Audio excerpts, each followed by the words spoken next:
This is a new electrical panel design for an Eclipse mat cutter. It uses an Ethernet controller so that we can connect to Windows 11. So we've got a PC right here on this nice little stand from Amazon for the keyboard and mouse and monitor, and you can see Windows 11 on the screen. So this computer is connected via Ethernet cable to the bottom of the Eclipse electrical panel, and then it passes through and comes up and connects to the motion controller here with the Ethernet cable. This connector here is the inputs and outputs. And these connectors are the connection to each one of the stepper drives. Each connector has amp enable line, which actually turns the stepper drive on, and then a step and direction line. You can see these connectors are labeled on the side here, Z, so JZ, JY, and JX. This motion controller is optically isolated from all of the devices that are connected to it, so no stray voltage can get from a valve on the electrical panel to the PC. Here we've got our inputs and outputs. Down at the bottom here we have limit switches. In the middle right here, this group of wires, those are our outputs, like for our valves and our brake, and these are the inputs. Okay, so these bundles come over here and go to this bank of terminal blocks. This is just a fancy way to connect the wires together. There are two 24 volts. There are 3 home switches, 3 0 volts, and 1 5 volt. The 5 volt is connected to a fuse, which is then connected to a 5 volt power supply. The 24 volts are connected to another fuse, which is then connected to the 24 volt power supply. This particular power supply system has a 12 volt, but we don't use that. And then this section of the power supply is for the motors, 70 volts DC. Alright, now I have 3 relays that the motion controller itself turns these relays on in order to turn on the stepper drives. This is a relay which is connected to the power of each one of these relays, and this is connected to the emergency stop button. So if the emergency stop button is released, this relay will be lit up and these relays can function. If you press the emergency stop button in, this relay goes dark, and the motion controller can no longer talk to the stepper drives. I have 3 relays up here. The controller card actually decides if the emergency stop button can work. It also runs the brake, and it also runs the valve for the blade on the cutting head.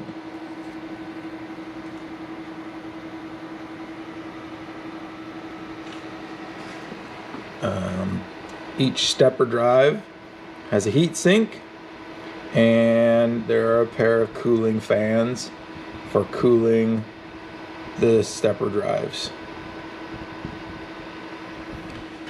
This section here is mostly for high voltage, so your 120 volts.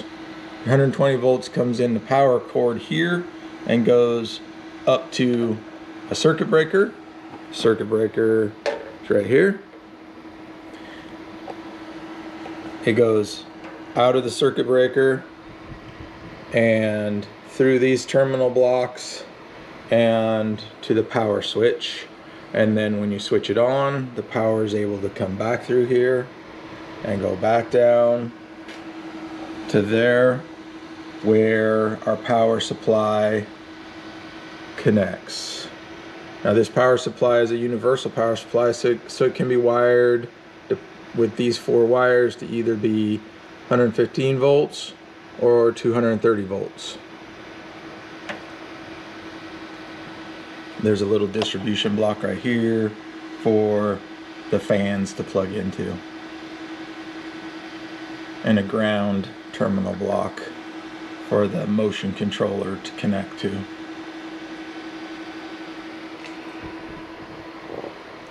These terminal blocks up here are basically pluggable connections for all of the devices on the table. The motors are all back here. 3 motors, 3 home switches. The I/O panel, which basically we call the power panel, that's this guy right here. So the power switch, emergency stop, clamps. So the emergency stop and clamps connect here, and then the brake for the Y axis connects here. The power switch connects here, as we talked about before. These connectors are for each of the valves, the clamp, the clamp or the blade head, and the clamps, and they have a diode on them to keep them back voltage from getting to the controller. This connector is used to connect the pressure switch over here. So the pressure switch is connected there.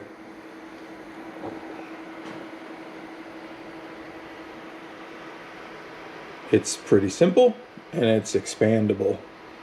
If we wanted to put another valve in here for a different function, there's room to do that. These little red guys right here, we call them keys.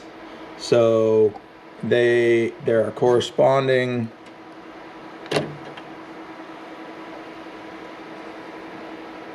blocks here, the red pieces here. So I cannot put a red key in a connector where a red key in a terminal block goes. That won't fit. The only way this can go in is if I get it in the right space where there's no red blocking keys. So you can see each plug has a unique set of key locations and corresponding blocking keys up here, so they can only go in one location.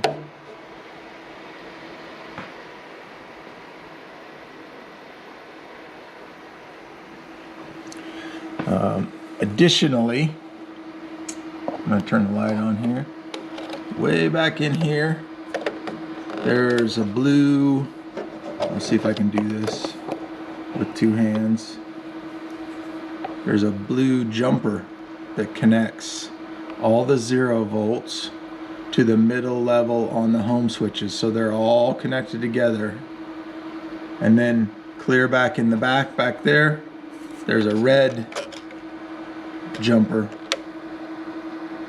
that connects the 24 volts to all the lower levels of the home switches. The home switches operate off of 24 volts. The only thing that uses 5 volts are these 3 lines, which go to the stepper drives.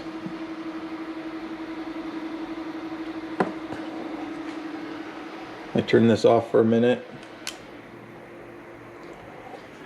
The fuse block opens by pulling this lever out, and then it has a glass fuse in the holder. Okay.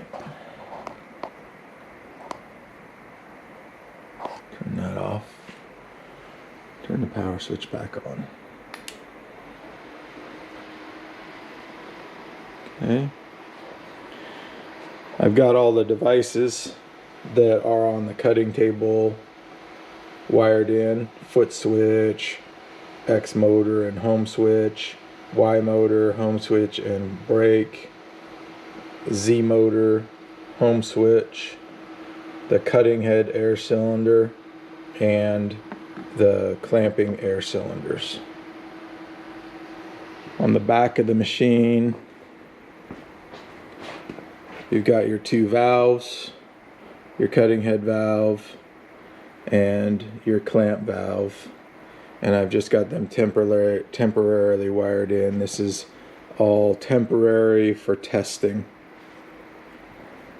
You can see the back side of the buttons. Blue contacts are normally open, red contacts are normally closed.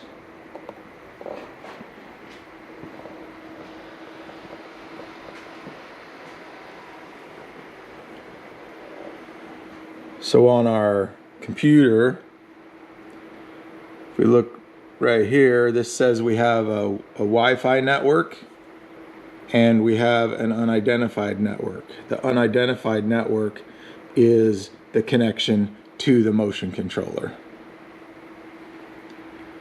If we go to the servo design kit,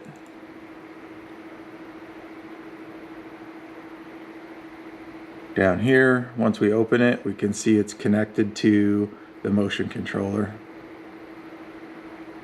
If I put this in system information mode where I can see all the connections, I open a programming terminal. If I put this in continuous refresh mode, I can see the numbers change if it's in continuous refresh mode. So now this will start to flash. So now this will update regularly. All right, so with the caps locks on, if I type in this box set bit 3, that's going to enable this relay, the e-stop relay, which is, and since my emergency stop button is out, then this relay is on. If I push my emergency stop button in, that relay is off. So even though the motion controller says, hey, it's okay for us to run, the emergency stop button is saying, no, it's not. If I release the emergency stop button, then the emergency stop button is in agreement and it says, okay, we can run. Now right now, I can manually turn the motor around. So the stepper drive is considered disabled. I need to turn one of these on. I need to enable them. So up here, if I type servo hold Z, for example, that turned on this relay, and now this drive is enabled, and I can no longer turn this shaft. It's holding position. The computer has control of this motor now. While we're at it, each one of these drives has a set of dip switches, which you need to set those for the different types of motors. For example, the Z motor is a small motor, low torque. The Y motor and the X motor are big motors with lots of torque. And so these dip switches in here are set differently on each one. And then each green light has to be on when the power comes on, so that we know that there's not a fault on the physical drive. If there's a red light, that means this drive has got a problem. On the power side of things, there's a fuse for each one of the motors. Each one of these drives, there's a fuse. And the indicator light means that the fuse is okay. All right, now if I want to move that motor, I go here and I say position relative, Z equals, let's say 20,000. Okay, that's loading movement into the memory of the controller.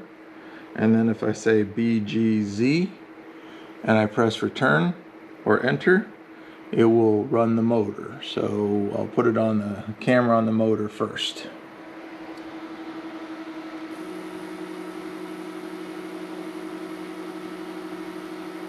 So it's like 10 rotations because the stepper motor has 2,000 steps per revolution, and I said go 20,000, and so that's 10,000 or 10 rotations.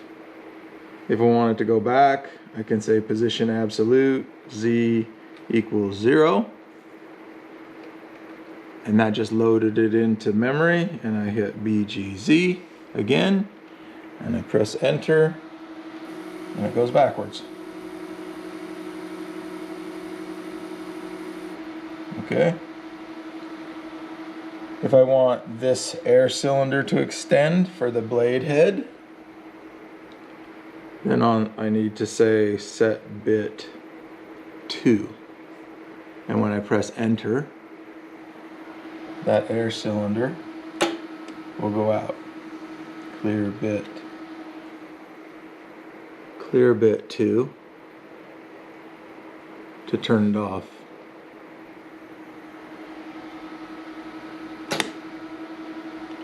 Now, so we're going to do that again, and we're going to pay attention to this relay. So you'll also notice up here that I did set bit 2 with no space, and I did clear bit 2 with a space. It doesn't make any difference. So I can type set bit space 2, and it'll work as well. So watch this relay come on. So that relay comes on, and the cutting head cylinder is extended. If I hit clear bit 2, the relay goes off, and the air cylinder is no longer extended. Alright. The brake works the same way, except for the brake is 6, number 6. So this output 6 line will be energized if I say set bit 6. So let's just do that. Set bit 6. Alright, that's going to turn that brake relay on. Clear bit 6. Now you can't see anything happen with this brake, but you can hear it. Clear bit 6 to turn it off. Okay. Certain things have inputs. For example, if I look at, I was on this screen, if I look at this screen, you can see different things are lit up. Like for example, if I say clear bit, oh, let's just do that. So the air pressure, we have air pressure, so that's dark. If I push the emergency stop button in, input 2 will go dark. If I release it, okay. If I turn the clamps on, so the clamps are a manual function, They're not run by the computer.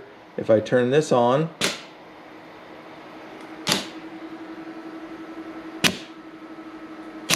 see that air cylinder on, off. Okay. Right now it's off, and you look at input 1 and it's green, and if I turn it on, it's off. So it's kind of, this indicator is opposite of what's happening. So I've got the switch on, but the indicator light is off. If I turn it off, it's on. Okay, so the machine knows not to run or go cut a mat if this is not off in this state like this. So I want my clamps on before I can go cut a mat. Okay. And again, like, let's go back to the set bit 2 for the cutting head. If I do that, this is going to turn green. And if I clear it, whoops, typo.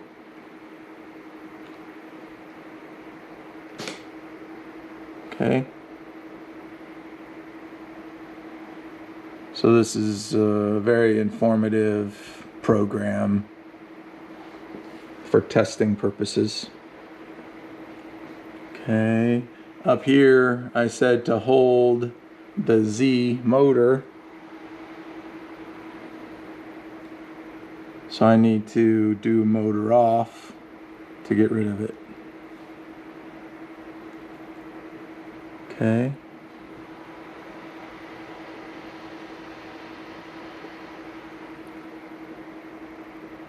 That's how that all works.